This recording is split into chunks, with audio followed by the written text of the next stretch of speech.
ఓం శాంతి శాంతి శాంతి. ఈ మూవీకి original movie వచ్చేసి 'జయ జయ జయ హే' 2022లో రిలీజ్ అయింది ఈ మూవీ. ఆల్మోస్ట్ 3 ఇయర్స్ కంప్లీట్ అయిపోయింది. ఇప్పుడు ఈ మూవీకి రీమేక్ రిలీజ్ చేశారంటే ఏమైనా చేంజెస్ చేశారా? లేక సేమ్ స్టోరీతోనే ఎంగేజ్ చేశారా? అనేది మ్యాటర్ అవుతుంది ఇక్కడ.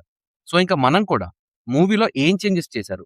లేక ఎంత బాగా ఎంగేజ్ చేశారు? అని రివ్యూలో మాట్లాడేసుకుందాం. దానికన్నా ముందు మన ఛానెల్‌ని ఇంకా సబ్స్క్రైబ్ చేసుకోకపోతే ఇప్పుడే సబ్స్క్రైబ్ చేసుకోండి. సపోర్ట్ చేయండి. Thank you. సో, ఇంకా స్టోరీ ఏంటంటే శాంతికి ఇష్టం లేకపోయినా అంబటికి ఇచ్చి మ్యారేజ్ చేస్తారు. సో, మ్యారేజ్ అయ్యాక శాంతి డొమెస్టిక్ వయలెన్స్ ఫేస్ చేస్తుంది. ఒక పాయింట్‌లో శాంతి ఒక డెసిషన్ తీసుకుంటుంది. ఈ డెసిషన్ తర్వాత థింగ్స్ అప్‌సైడ్ డౌన్ అవుతాయి. సో, శాంతి తీసుకున్న డెసిషన్ ఏంటి? దానికి అంబటి ఎలా రియాక్ట్ అయ్యాడు? తర్వాత ఏం జరిగింది? ఇది రెస్ట్ ఆఫ్ ది స్టోరీ. పెద్దగా చేంజెస్ అయితే ఏం లేవు. ఒరిజినల్ స్టోరీని కాపీ చేసి ఇక్కడ పేస్ట్ చేశారంతే. కొన్ని చిన్న చిన్న చేంజెస్ ఉంటాయి.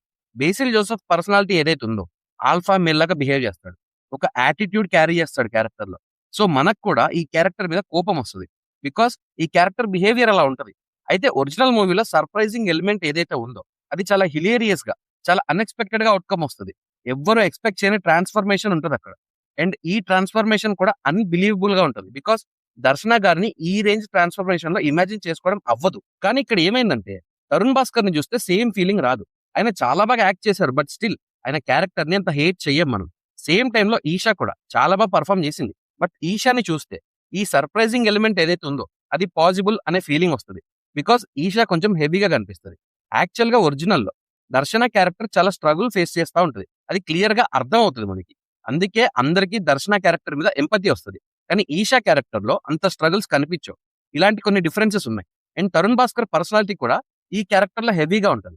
కానీ ఒరిజినల్‌లో బేసిల్ అలా ఉండడు. బట్ స్టిల్ కమాండింగ్‌గా ఉంటాడు. యాటిట్యూడ్ చూపిస్తూ ఉంటాడు. అదే మెయిన్ డిఫరెన్స్ ఆన్ స్క్రీన్ కనిపిస్తుంది. అంటే ఎందుకు కంపారిజన్ అంటే ఇది remake movie and that two మొత్తం కాపీ పేస్ట్ చేశారు కనుక. సో, ఇంక మనం మాట్లాడుకోవాల్సింది ఒరిజినల్‌కి, రీమేక్‌కి మధ్య డిఫరెన్స్ ఏంటి అని అంతే. ఈ డిఫరెన్స్ గురించే కంపేర్ చేయాల్సొస్తుంది. కొన్ని కొన్ని మూవీస్‌ని మనం రీక్రియేట్ చేయలేం. అలాంటి ఒక మూవీ 'జయ జయ జయ హే'. అయితే ఓన్లీ 'ఓం శాంతి' గురించి మాట్లాడుకోవాలి అంటే Tarun Bhaskar was the biggest advantage for this movie. చాలా బాగా పెర్ఫార్మ్ చేశారు. He literally lived in this role.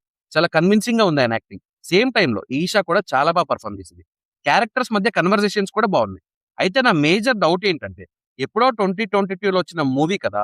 Even రీల్స్‌లో, షార్ట్స్‌లో కూడా ఈ సర్ప్రైజింగ్ సీన్ ఏదైతే ఉందో చాలా సార్లు చూసేసాం మనం. మూవీ కూడా చూసాం. బికాస్ తెలుగులో కూడా అవైలబుల్‌గా ఉంది. డబ్బింగ్ కూడా బాగానే ఉంది. మరి అలాంటప్పుడు మళ్ళీ రీమేక్ చేయాల్సిన పాయింట్ ఏంటో అర్థం కాలేదు. రీమేక్స్ అనేవి ఇంకా వర్కౌట్ అవ్వవు అని అర్థం చేసుకోవాల్సిన టైం ఎప్పుడో అయిపోయింది. ఈ మూవీ వర్క్ అవ్వాలి అంటే ఓన్లీ ఆప్షన్ ఒరిజినల్ మూవీ చూడని వాళ్ళు చూస్తే మాత్రమే. బట్ అలా చూసుకున్నా మూవీ యావరేజ్ గానే ఉంది. సో, ఇది మూవీ గురించి. నాకైతే ఎలా చూసినా యావరేజ్ మూవీ అనిపించింది. ఒరిజినల్ చూడకపోతే టికెట్ ప్రైజెస్ కూడా తక్కువే ఉన్నాయి గనుక టైం, ఇంట్రెస్ట్ ఉంటే సింగిల్ స్క్రీన్స్‌లో ట్రై చేయొచ్చు. మీరు మూవీ చూస్తే మీకెలా అనిపించిందో నా కామెంట్స్‌లో మెన్షన్ చేయండి. నా రివ్యూ నచ్చితే సబ్స్క్రైబ్ చేసుకోండి. Thank you for watching.